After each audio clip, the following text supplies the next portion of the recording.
Hey, what's up you guys? Welcome back to my channel, Speaks with AMs. Today we're going to be talking about the second part to my family's paranormal haunting.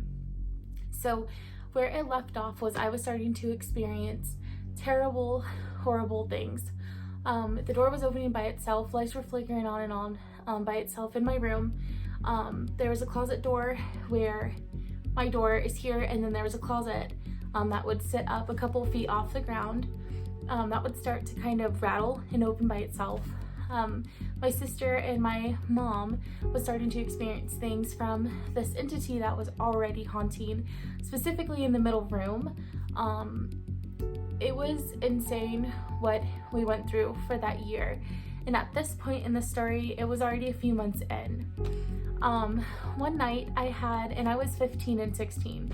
One night I had a friend come over, and she lived right down the road from me, but her and I were friends in school and everything else. So she came over and she spent the night. And she told me she never wanted to spend the night again. She came over plenty of times, but she never spent the night again because we were up most of the night. We kept hearing footsteps and everything else, and everything just stayed the same. And I was still seeing this entity every night at 12 a.m. on the dot. It would be standing in my corner of the room just staring at me. And Mariah, who was my friend at the time, she did see that as well, and she was terrified. So whenever she would come to hang out, it was just in the day strictly. She never wanted to spend the night again. And Mariah was also the same as me, where she was very spiritually inclined, where she could pick up on things. So it just, at that point, to where I knew that she was now able to also experience things, really did verify that I wasn't losing my mind. And I told my mom the next day after Mariah went home what happened, and my mom essentially at that point was just beside herself with what to do. So at that point, and I did talk about this in another video, and I ended up actually not uploading this video, so I'm gonna go ahead and clarify it now. My mom did do the prayer, the cleansing. If you're Christian, you know what that prayer is. It's essentially just telling all evil to go away in the name of Christ, essentially. And she did do that prayer, and whatever was in the room is, again, separate from what I was experiencing, what my friend experienced. The entity did not go away. And the thing was that I didn't experience that entity that my mom was experiencing, and she didn't experience the one that I had. So it was just crazy. My niece and nephew, also my sister and my brother-in-law was living with us at the time. Excuse me. They finally moved out and got their own place. So my mom and dad just restructured the middle room to fit, for them to have their two separate beds when they came and spent the night, which was a lot because my sister and brother-in-law were pretty young at the time. So they were, just going out and stuff a lot. So the kids were over with us a lot. So my nephew was 2, my niece was 3. My nephew, who is obviously now much older, he doesn't remember what happened, which I find very funny, in its own ironic way, that he doesn't even remember what he drew. But me and my mom will never forget what he drew that night. And ironically, it was a stormy night as well. So we did think logically, okay, the kids could be scared because it's storming. And again, I'm from Florida, so there is always chances of tornadoes. And we lived, my parents said, in a pretty secluded area where it's pretty woodsy out by their house. And there's a lot of land out there and only a few neighbors. So it's really secluded. Definitely can be eerie at night there. I totally get it. So we were thinking that was the case. But that's when my nephew drew a picture of a figure with dark eyes. And this is the thing, again, a 2-year-old. How is a 2-year-old even going to comprehend what he just drew? It was terrifying. So we asked my nephew what he drew, and he said, and he pointed to the door, which I did explain in another video, that the doorway didn't have a door to it. So it's just, you could just walk right into it, essentially. And we asked him, was it scary? Was it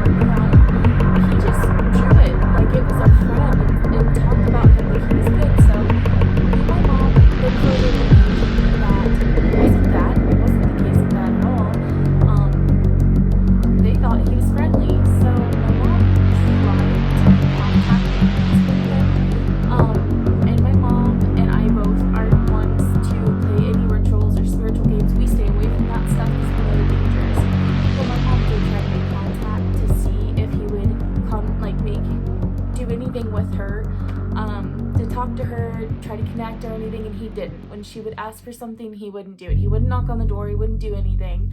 But when my nephew or niece did, he did.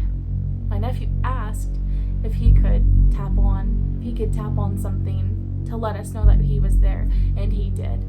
And that's when me and my mom really knew that something was going on with me. And the reason why it's so important that I am kind of pressing that these were two different entities is because now we knew at that point that the one that my niece and nephew were experiencing, the same one that my sister got hit up on the side of the head with, yes, that happened, and my mom saw, was actually Protector.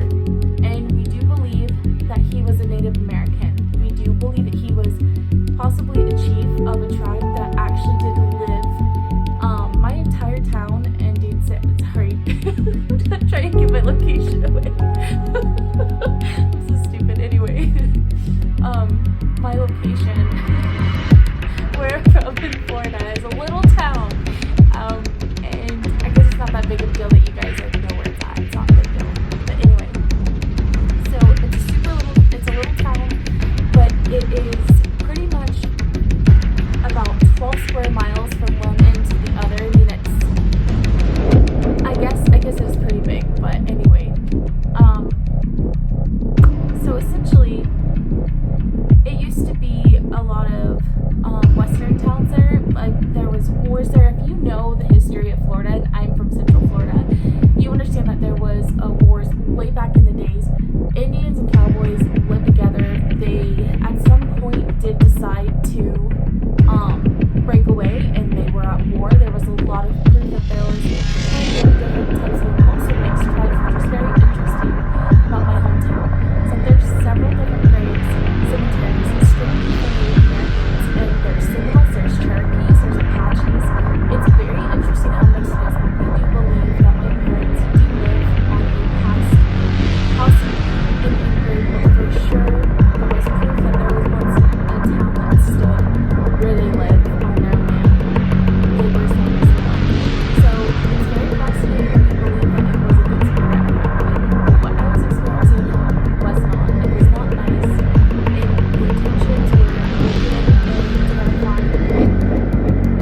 So what I'm going to do is, since I pretty much wrapped everything up with what was going on with me, I'm going to explain in the next video what happened to me, directly how it affected my life. I was 15 and 16 years old, and the paranormal wasn't something that was new to me. I experienced it since I was little, very spiritually in tune. I love paranormal, I love horror so much. I'm probably a little bit too obsessed with it. And I actually watched quite a few different paranormal girls on here and guys. So I definitely do understand the dangers. I did understand something was going on. So what I'm going to do is just go ahead and wrap up this video, and then my next video will be strictly telling you guys about what happened to me, because I did feel like you guys really needed to understand everything else so that this next video will make sense to you guys. But hey, if you liked